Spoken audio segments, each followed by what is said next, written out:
तभी बीएरएस बोलता है कि मुझे पावर इतनी जाने पे क्यों लगी, मैं तो नाराको को जानता भी नहीं हूँ। उसका भी एक रीज़न है और अभी सही टाइम नहीं है तुम्हें बताने का। सही वक्त से तुम्हारा क्या मतलब है?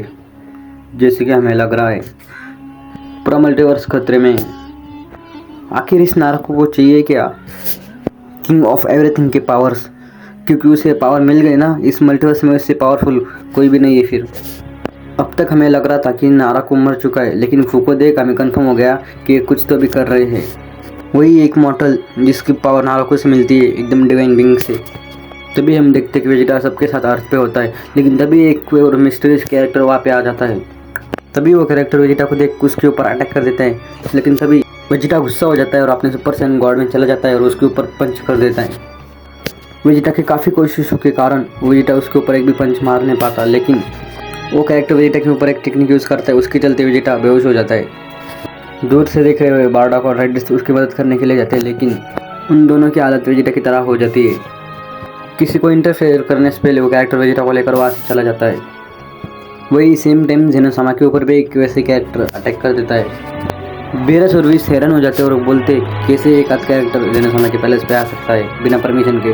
तभी हम देखते हैं जेनोसामा एंड ग्रैंड प्रिस्ट बहुत ज़्यादा शॉक हो जाते हैं और वो बोलते हैं तभी हमें कंफर्म हो गया कि अभी नाराको जिंदा है। तभी विश बोलता है ये आप क्या कह रहे हो, ये और कोई नहीं नाराको राइट हैंड मैन जेरली से। ग्रैंड प्रिस्ट बात ही कर रहे थे तभी, लेकिन बीएरएस उसके ऊपर अटैक करने के लिए चला जाता है। ग्रैंड प्रिस्ट उसे ऐसा करता देख उसको रोकने की कोशिश करते हैं, लेकिन उसको काफ़ी ज़्यादा देर हो चुकी थी। नाराको के राइट हैंड मैन ने बीएरएस के ऊपर एक अटैक करके उसकी हालत बहुत ही ज़्यादा ख़राब कर दी थी। तभी ग्रैंड प्रिस्ट बोलते हैं इस बात में कोई शक नहीं कि और कोई नहीं सिर्फ झिलरिस है, मतलब कि अब तक नाराको जिंदा है और ये कैसे हो सकता है। तभी झिलरिस बोलता है काफ़ी दिन हो गए तुम्हें देखे हुए ग्रैंड प्रिस्ट जेनो, तुम लोग यही सोच रहे होंगे कि मैं एंड फू जिंदा कैसे है।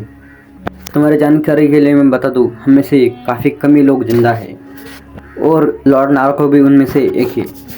ये सुनकर ग्रैंड प्रिस्ट एंड जेनोसामा काफ़ी ज़्यादा हैरान हो जाते हैं। जेल्डिस को गोकू की तरफ जाता देख ग्रैंड प्रिस्ट भी उसके सामने जाके खड़ा हो जाता है और कहते हैं तुम्हें इस मॉडल से क्या चाहिए, इसके पीछे फू भी लगा था। लगता है कि तुम हमारे पहले ही मुलाकात में मारना चाहते हो। तुम्हें क्या लग रहा है मैं इतने आसानी से तुम्हें बता दूँ कि हम उसके पीछे क्यों लगे हैं? तुम नहीं बताओगे फिर भी मैं तुम्हें इसे ले जाने नहीं दूंगा।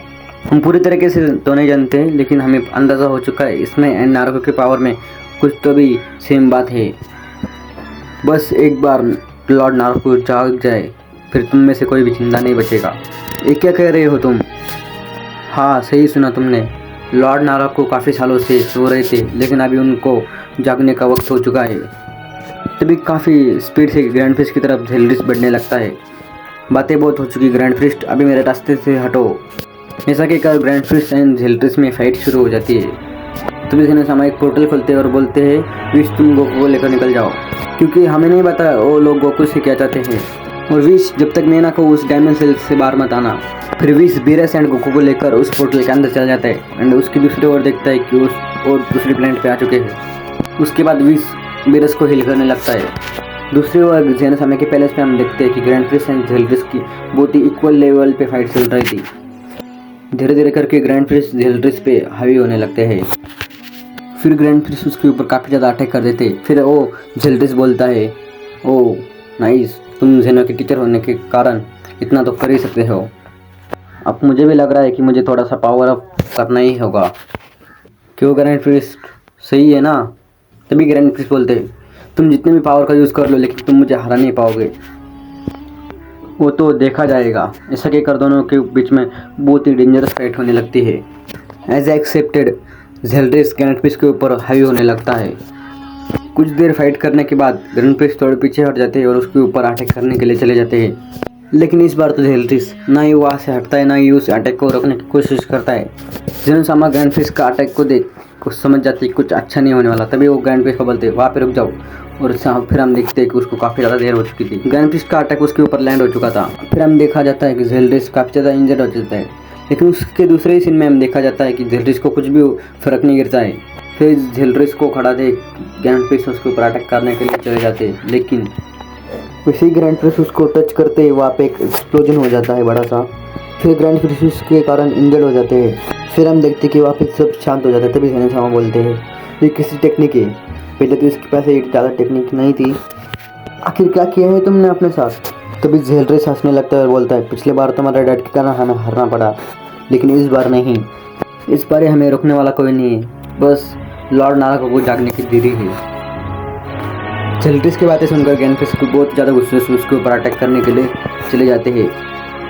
पिछले बार की तरह जेलरिस ग्रैंडफिश के अटैक को रिसीव कर लेता है, लेकिन इस बार जेलरिस की हालत पहले से भी ज़्यादा ख़राब हो चुकी थी।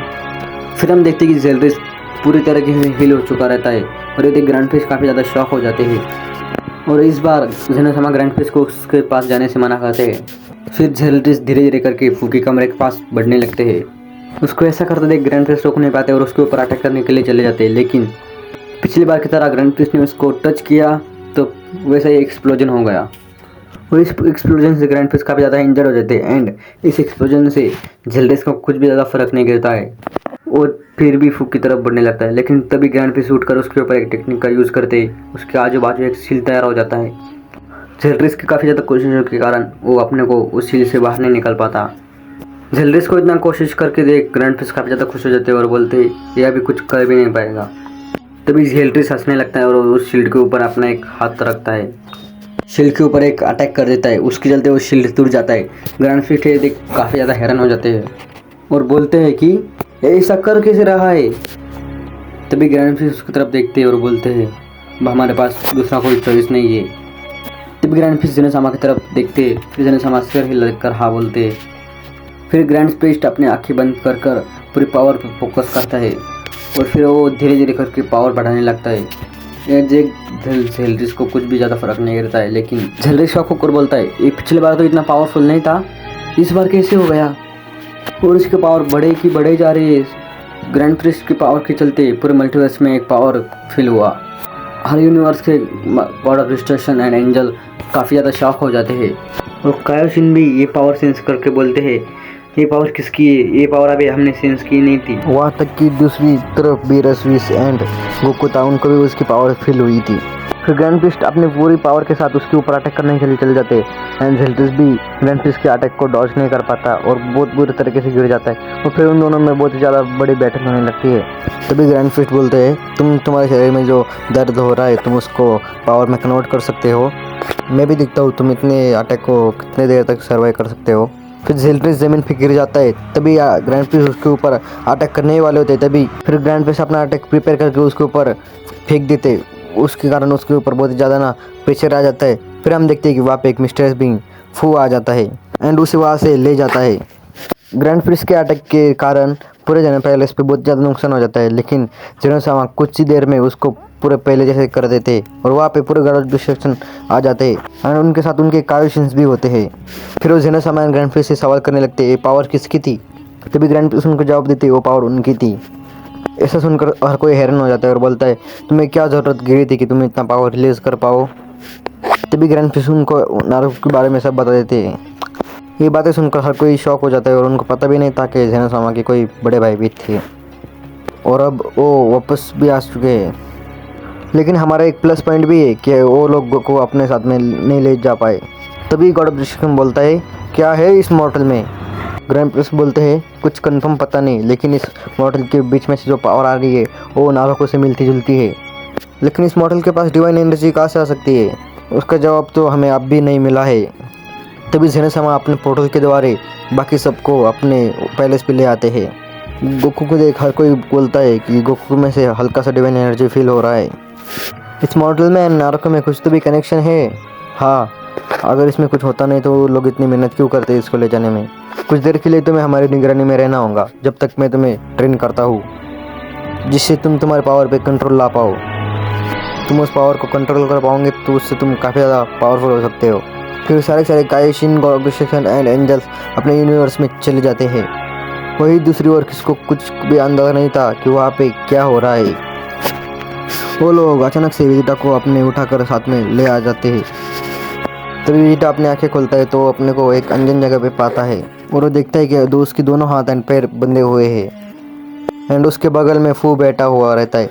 तभी विजिटा फू से बोलता है मुझे यहाँ पे क्यों लाया गया है, लेकिन उसके जवाब में फू कुछ भी नहीं बोलता है। फू को रिस्पॉन्स ना किया देख वेजिटा काफ़ी ज़्यादा गुस्सा हो जाता है और अपने आप को छुड़ाने की कोशिश करता है।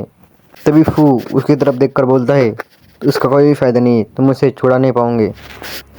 हाँ तुम बात कर सकते हो, तो हाँ मेरे को बताओ मुझे यहाँ पे क्यों लाया गया है। तुम जानकर क्या कर लोगे, तुम्हारे पावर्स के लिए ना होता तुम यहाँ पे आके भी कुछ कर नहीं पाते।